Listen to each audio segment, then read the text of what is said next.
हरि ओम। निजदास स्वरूप यात्रा या आध्यात्मिक चॅनेलवर आपणा सर्वांचे स्वागत। हरि ओम। गुरुवर्य योगदास श्री जय गणेश जोशी यांना नमस्कार। आजचा आपला विषय आहे प्राणायाम।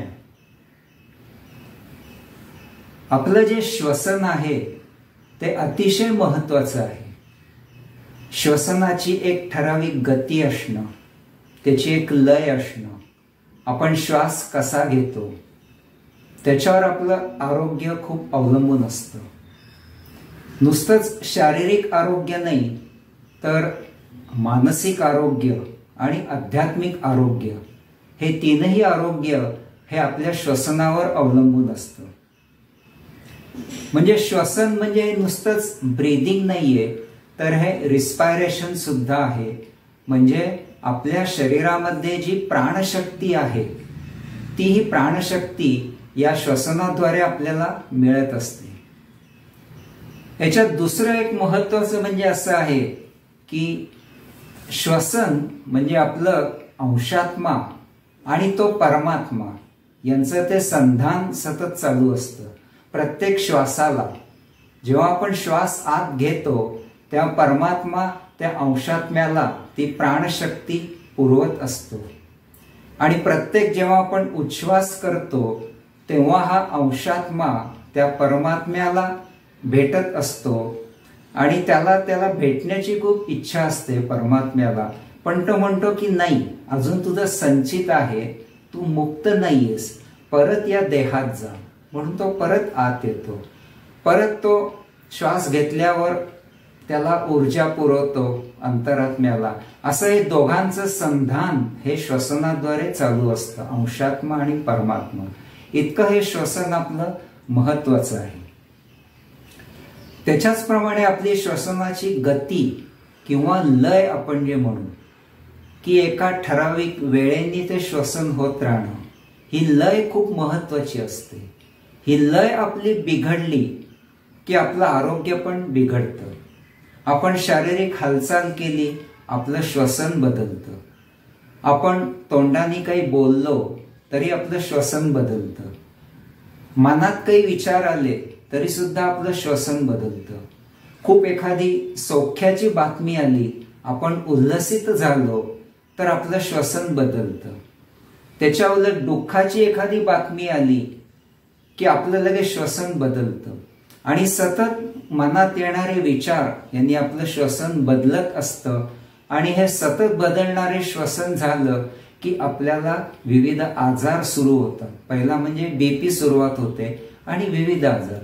तो ती एक श्वसनाची लय एक ठराविक असणं हे खूप महत्वाचं आहे। म्हणून आपण म्हणूया लय भारी।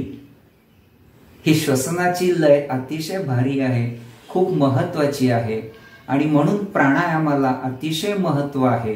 आणि म्हणून पातंजली ऋषींनी अष्टांग योगामध्ये चौथे अंग हे प्राणायाम त्यांनी घेतले। यम नियम आसन यानंतर प्राणायाम घेतलाय। इतकं या प्राणायामाला महत्व आहे। तर आपण बघूया आता की प्राणायाम म्हणजे नेमकं काय। आता हा मी एक चार्ट केला आहे। योग प्राणायाम, योग्य नियमित श्वसनाद्वारे प्राणशक्ती शरीरात खेळविणे, पसरविणे हा मुख्य प्राणायामाचा आपला उद्देश आहे। आता याचे फायदे काय काय आहेत तर शरीरात प्राणवायूचा नियमित पुरवठा होतो। आपण जेव्हा भरपूर श्वास आत घेतो तेव्हा आपल्या शरीराला प्राणवायूचा भरपूर पुरवठा होतो आणि त्याच्यामुळे आपले विविध आजार कमी होतात। असं म्हणतात की ऑक्सिजन सारखं या जगात दुसरं कुठलं उत्तम औषध नाहीये। देवाने फ्री दिलेलं ते औषध आहे। शरीराला जेवढा ऑक्सिजनचा पुरवठा भरपूर होईल तेवढे आपलं आरोग्य चांगलं राहतं। शरीराची आतून शुद्धी होते। जसं आपण घरी केर काढतो तसं आतनं हा केर काढल्यासारखं होतं। अशुद्ध हवा सगळी बाहेर जाते, पचनक्रिया सुधारते। रक्तशुद्धी होते. रक्तामध्ये सुद्धा 6 to 8% कार्बन डायऑक्साईड असतो नेहमी, आणि ते अशुद्ध रक्त तसंच राहिलं तर आपल्याला विविध आजार होऊ शकतात. ते कार्बन डायऑक्साईडचं प्रमाण रक्तामधलं प्राणायामाने खूप कमी होतं, त्याची जागा ऑक्सिजन घेतं. आणि दुसरा फायदा म्हणजे आपल्याला नेहमी ताजेतवाने वाटतं, आपण नेहमी फ्रेश राहतो, आपला स्टॅमिना वाढतो, ब्लड प्रेशर नियमित राहतं. कारण आपण पाहिलं की आपलं श्वसन बदललं की सारखं एकदा हा श्वसनाची गती, विचार वेगळे आले, गती बदलली की पहिला सुरुवात बीपीचा प्रॉब्लेम होतो. म्हणून प्राणायामाने आपलं ब्लड प्रेशर नियमित राहते, मनःशांती लाभते. जसं मनात विचार आले की आपलं श्वसनाची गती बदलते, तसं आपण रिव्हर्स इंजिनिअरिंग श्वसन नियमित केलं तर आपले मनातले विचारही कमी होतात आणि मनाला एक शांती लाभते. एकाग्रता, स्मरणशक्ती वाढते. मुलांना याचा खूप फायदा होतो अभ्यासामध्ये. किरकोळ काही त्रास असतील, डोकेदुखी, सर्दी, हे पण कमी होतात. याचा माझा पण एक अनुभव तुम्हाला सांगतो की मी एकदा ऑफिसच्या कामासाठी मला शिकागोला जायला लागलं आणि रात्री जायला उशीर झाला आणि पहाटे 7:30ला माझी एक महत्वाची मीटिंग होती. थंडी होती, हॉटेलमध्ये मी होतो. माझं सकाळी उठलं डोकं दुखायला लागलं. त्याच रूममध्ये मी हा 5 मिनिटाचा प्राणायाम केला आणि माझा अनुभव म्हणजे सांगतो की माझी डोकेदुखी एकदम गेली आणि मी त्या मीटिंगला एकदम फ्रेश झालो. हृदयविकाराचे त्रास कमी होतात प्राणायामाने, कारण ऑक्सिजन सप्लाय भरपूर मिळाल्यामुळे. त्वचेवर एक तेज येतं, एक ब्रह्मचर्य, ब्रह्मतेज म्हणतात, तसे एक त्वचेवर तेज येतं. स्त्रियांना मासिक पाळीचा याचा त्रास पण कमी होतो. पिरियड, त्यांचं रक्तस्राव आणि वेळेवर होणं, आणि मुख्य म्हणजे ध्यान लागायला मदत होते. कारण प्राणायाम आता कसं आहे की हा चौथा अंग आहे पतंजली अष्टांग योगामधलं. यम, आपला तमोगुण गेला. नियम, आपला रजोगुण कमी झाला. आणि आसन आणि प्राणायाम व्यवस्थित झाला तर आपला सत्वगुणही कमी होतो, आपण गुणातीत होतो आणि त्याचा फायदा आपल्याला ध्यानामध्ये खूप छान होतो. आता काही गोष्टी जाणून घेणं महत्वाचं आहे की आपल्या शरीरामध्ये पंचप्राण असतात. आपल्या शरीराचं कार्य हे सगळं पंचप्राणांवर चालू असतं. आपण पहिलं श्वसन घेतलं तर त्यातला जो हवेतला 21% ऑक्सिजन असतो तो आपण ठेवतो आणि बाकीचं जी हवा आहे ती लगेच निश्वसनावाटे बाहेर टाकून देतो. हा जो घेतलेला आहे पहिला 21% वायू हा हृदयाकडे जातो आणि हृदयाचं कार्य या प्राणवायूमुळे व्यवस्थित राहतं. पुढे तो वायू खाली आपल्या जठरात जातं, स्टमकमध्ये जातं आणि त्याचं रूपांतर दुसऱ्या प्राणामध्ये होतं, तो आहे अपान, अपान वायू. त्याचं कार्य म्हणजे तो आपलं अन्नपचन आणि अनावश्यक अन्नाचे मलमूत्रद्वारा विसर्जन, एक्सक्रिशनचं हा काम करतो. तो पण खूप महत्वाचा आहे. हा अपान वायू आपला ऍक्टिव्हेट नसेल तर आपल्या एक्सक्रिशन, विसर्जनामध्ये अडचणी येऊ शकतात. पुढे हा वायू जो असतो त्याचं रूपांतर होतं व्यानवायूमध्ये. व्यान म्हणजे खर्च करणे. हा वायू काय करतो तर जे आपल्याला जे आता पाहिजे असेल ते अन्न असेल त्याचं सप्तरसामध्ये रूपांतर करतो. सप्तरस म्हणजे आयुर्वेद जसं म्हणतं की अस्थि, मांस, मज्जा, पेशी, शुक्र, रक्त याच्यामध्ये आहे. शरीराला पोळी भाजी नकोय, त्याचं सप्तरसात रूपांतर व्हायला पाहिजे. त्याच्यामुळे हा जर का व्यानवायू आपला ऍक्टिव्हेट नसेल तर आपलं डायजेशन होत नाही, सप्तरसात रूपांतर होत नाही. बरेच जण म्हणतात की आम्ही एवढे काजू बदाम खातो पण आमच्या शरीराला ते लागत नाही, तर हा व्यानवायू ऍक्टिव्हेट नसतो. पुढे याच वायूचं रूपांतर होतं समान वायूमध्ये. म्हणजे हे जे सप्तरस आता शरीरात तयार झाले आहेत ते संपूर्ण शरीरामध्ये आता पोहोचविले पाहिजेत. समप्रमाणात पसरविणे हे समान वायूचं काम, म्हणजे थोडक्यात लॉजिस्टिक्सचं काम हा समान वायू करतो. हा समान वायू ऍक्टिव्हेट नसेल तर बऱ्याच वेळेला असं होतं की सगळं शरीर चांगलं आहे पण पायाला मुंग्या येतात. कारण पायात ते सप्तरस तिथे समप्रमाणात पोहोचविले जात नाहीत। याचं रूपांतर 5व्या शेवटच्या वायूत होतं, त्याला म्हणतात उदान वायू। उद म्हणजे वर जाणे। हा वायू काय करतो की हे सप्तरस आपल्या शरीरात सगळे समप्रमाणात पोहोचविले तर आपल्या शरीरात भरपूर केमिकल रिॲक्शन्स होत असतात आणि आपल्याला माहिती आहे की प्रत्येक रिॲक्शनचा बाय प्रॉडक्ट हा एक वायू असतो आणि हे जे वायू असतात हे अनावश्यक असतात, हे शरीराच्या बाहेर त्या त्या भागातनं गेले पाहिजेत। ते वायू जर का तिथेच अडकून राहिले तर त्या त्या भागाचा आपल्याला शारीरिक त्रास सुरू होतो।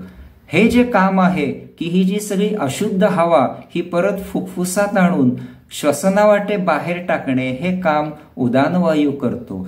असे हे पंच प्राण 5 वायू या आपल्या शरीराचं सगळं कार्य या वायूंवर असतं। यातला एक जरी वायू ऍक्टिव्हेट नसेल तरी आपलं शरीराचं आरोग्य बिघडू शकतो। या प्राणायामामुळे हे 5ही वायू ऍक्टिव्हेट होतात। आता प्राणायामामध्ये आपण जे पाहणार आहोत ते 4 महत्वाचे प्रकार आहेत: दीर्घ श्वसन, श्वसन नियमन, अंतःकुंभक आणि बहिर्कुंभक। आता या व्यतिरिक्त अजून काही प्रकार आहेत, जसं भ्रमरी प्राणायाम किंवा भस्त्रिका काही जण करतात। तर आता काही असं म्हणतात की भस्त्रिका हा प्राणायाम नसून तो एक श्वसनाचा व्यायाम आहे। म्हणून हे जे 4 प्रकार आहेत प्राणायामाचे हे मूळ आहेत, हे बेसिक आहेत। पातंजली ऋषींनी हे प्राणायाम शिकवलेत, पुढे ज्ञानेश्वर माऊलींनीही याचा प्रचार केला आणि आत्ता स्वामी विवेकानंदांनी सुद्धा या 4 मूळ याचा प्रसार केला। तर हे 4 मूळ प्राणायाम आपण बघणार आहोत। याच्यामध्ये काही पारंपरिक शब्द आहेत, त्याचा अर्थ पण महत्वाचा आहे। रेचक म्हणजे श्वास बाहेर सोडणे, पूरक श्वास आत घेणे, कुंभक म्हणजे त्याच्यात 2 प्रकार आहेत, एक आहे अंतःकुंभक आणि दुसरा आहे बहिर्कुंभक। अंतःकुंभक म्हणजे श्वास आत रोखून धरायचा, श्वास घेतल्यावर नाकपुड्या बंद करून श्वास आत खेळायचा आहे, म्हणजे हे आपले 5ही प्राण जे आहेत 5 वायू हे ऍक्टिव्हेट होतात।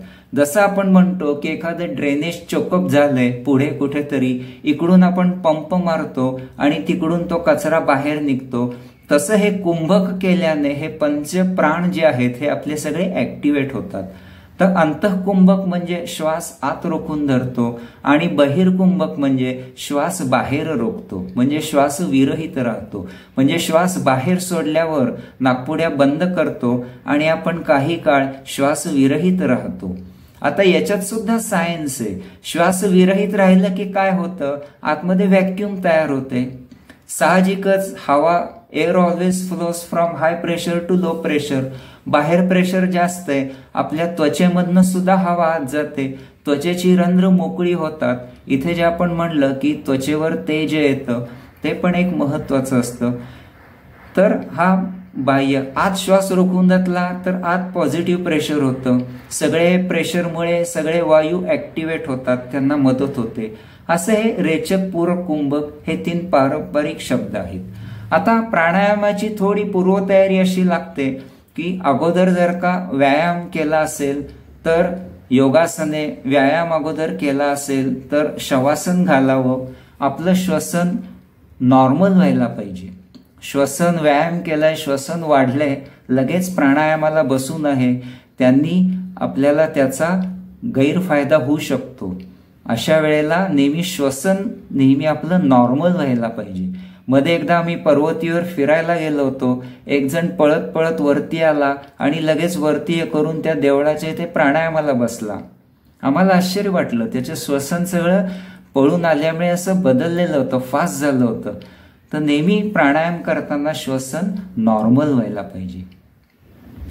पोट बऱ्यापैकी रिकामे असावे, म्हणजे सकाळी केला तर उत्तम ब्रेकफास्टच्या अगोदर, नाही तर संध्याकाळी जेवणाच्या अगोदर, या 2 वेळा उत्तम आहेत। चहा वगैरे घेऊन एक अर्धा पाऊण तास झाला असेल तर चालू शकेल। मुख्य म्हणजे ती नाकपुडी बोटांनी व्यवस्थित बंद करायची। आपण प्रत्यक्ष हे बघताना नंतर आपल्याला कळेलच, कुठली नाकपुडी कशी बंद करायची असते ती. काही जण नुसतंच बोट ठेवतात, ती बंद होत नाही. नाक थोडं स्वच्छ असावे, सर्दी वगैरे झाली असेल तर अशा वेळी प्राणायाम नीट होत नाही. आणि आसन व्यवस्थित असावे. आपण ज्या आसनावर बसणार आहोत ते आसन जमिनीवर बसून प्राणायाम करू नये. आणि सर्वात महत्वाचं म्हणजे आपल्या ऋषी मुनींनी आपल्याला ध्यान समाधीमधनं एवढी मोठी देणगी दिलेली आहे की त्यांनी शोध लावला की एक मनुष्य दिवसाकाठी 21,600 वेळा श्वसन करतो. आता पूर्वीच्या काळी घड्याळ नव्हतं, त्यांचं घड्याळ होतं सूर्योदय ते दुसऱ्या दिवशीचा सूर्योदय. बिचाऱ्यांनी खूप मेहनत करून हे आकडा काढला की 24, आता आपण म्हणतो 24 तास एक निरोगी मनुष्य 21,600 वेळा श्वसन करतो.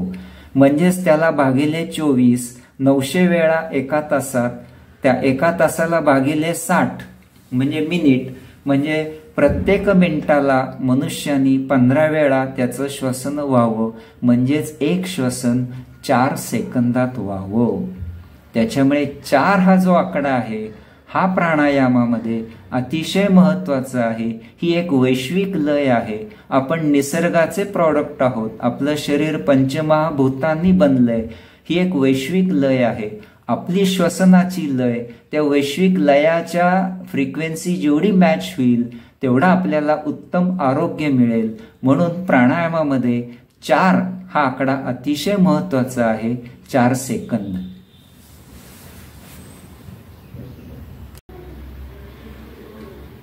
आता म्हटलं तसं की आपल्या प्राणायामामध्ये 4 महत्वाचे प्रकार आहेत. आता प्राणायाम सुरू करताना आसनाला खूप महत्व आहे.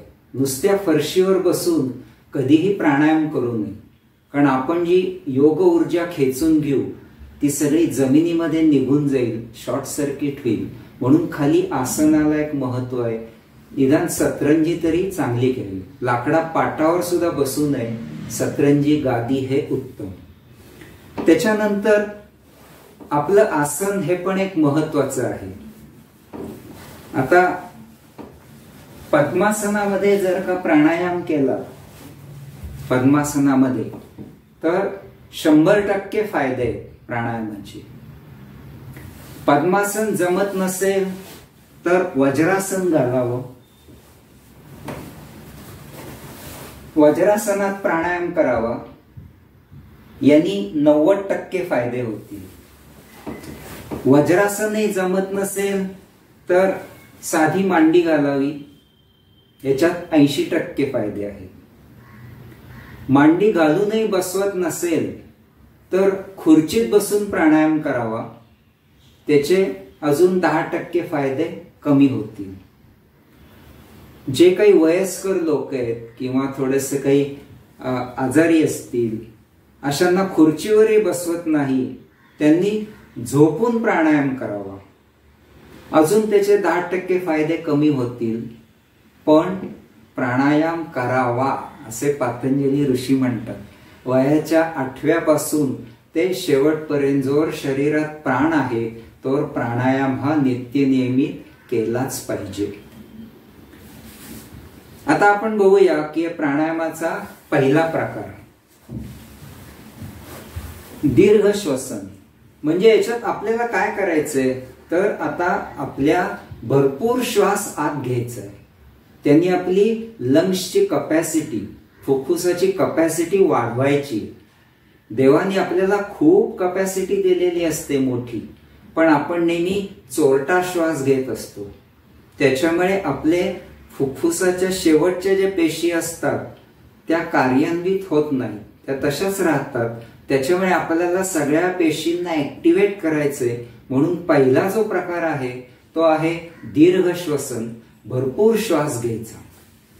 आता प्राणायाम करताना नेहमी ही 2 बोटं, एक अंगठा त्यांनी उजवी नाकपुडी बंद करावी आणि ही जी 2 बोटं आहेत त्यांनी डावी नाकपुडी बंद करावी असं आहे. प्राणायाम एका वेळी एकाच नाकपुडीने करायचा असतो. प्राणायाम नेहमी करताना सुरुवात नेहमी डाव्या नाकपुडीने करावी. म्हणजे आपल्या उजवं श्वसन उजवं फुफ्फुस कार्यान्वित होतं. जर का उजवीकडनं पहिला घेतला तर डावं फुफ्फुस कार्यान्वित होतं आणि हृदयाला एकदम थोडा झटका बसू शकतो. म्हणून नेहमी प्राणायाम डाव्या नाकपुडीने घ्यावा. ताठ बसावं. अंगठ्याने उजवी नाकपुडी बंद करावी. डाव्या नाकपुडीने भरपूर श्वास घ्यायचा. भरपूर. डावी बंद करावी. उजवीने पूर्ण सोडून द्यायचा श्वास. पूर्ण सोडून द्यायचं. फुफ्फुस रिकामं झालं पाहिजे. डावी नाकपुडी तशीच बंद. परत उजवीने भरपूर श्वास घ्यायचा. उजवी बंद करायची. डावीने भरपूर श्वास सोडून द्यायचा.